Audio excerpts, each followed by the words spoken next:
Aloha. We're joined today by Nick Grube, who's our DC reporter for Civil Beat. And you're in from Washington. So glad to have you back here in Hawaii. But you got to tell us what's going on in DC. Yeah, well, I really appreciate being back here and hanging out with you for the first time ever. It's really exciting. I mean, I lived here for a long time. DC is as you can imagine, a little dysfunctional these days. However, we have seen a little bit of bipartisanship there lately to get a few bills passed. I think the biggest one for Hawaii have been some of the spending bills that finally came through after, repeated threats of a government shutdown, which is basically, sort of par for the course these days in Washington. But yeah, no, I'm back here on the ground doing some other sorts of types of reporting, unrelated to my DC work now, and it's really fun being back here. Oh, well, I'm so glad that you're here. There's been a lot of tumult in Washington, and one of the big things that happened, of course, was the speakership change. Did that affect Hawaii at all?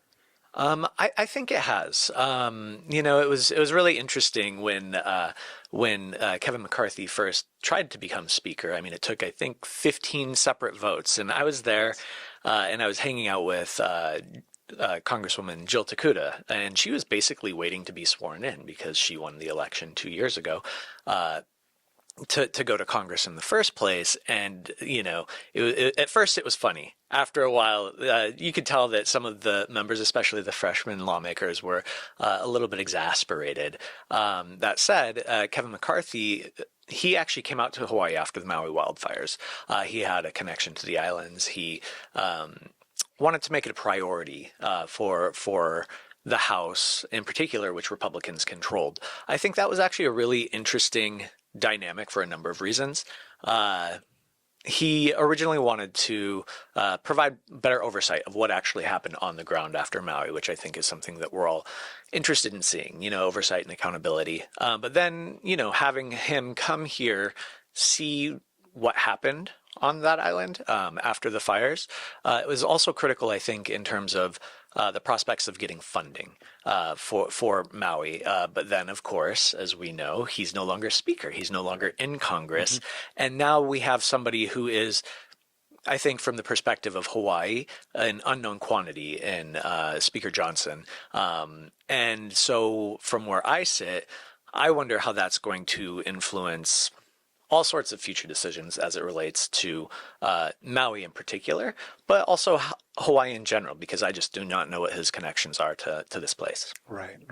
You mentioned a lot of things about the appropriations, and the return of earmarks is a big deal for Hawaii. It is. I think it's probably a bigger deal for Hawaii than a lot of other places. We're a small state. Two of our lawmakers, Brian Schatz and Ed Case, are on their respective appropriations committees, which is great in terms of just having the ability to funnel money to projects in the islands. But with earmarks, all four members of our delegation get to pick and choose projects and put millions of dollars towards them. And what's really interesting about this is the amount of money that actually comes to Hawaii through earmarks is disproportionate compared to other states. Part of that, I think, is because of the positions that Schatz and Case hold on the Appropriations Committee, but also because this is kind of what Hawaii's lawmakers are expected to do. We're talking about hundreds of millions of dollars for all sorts of projects and all sorts of entities, particularly nonprofits.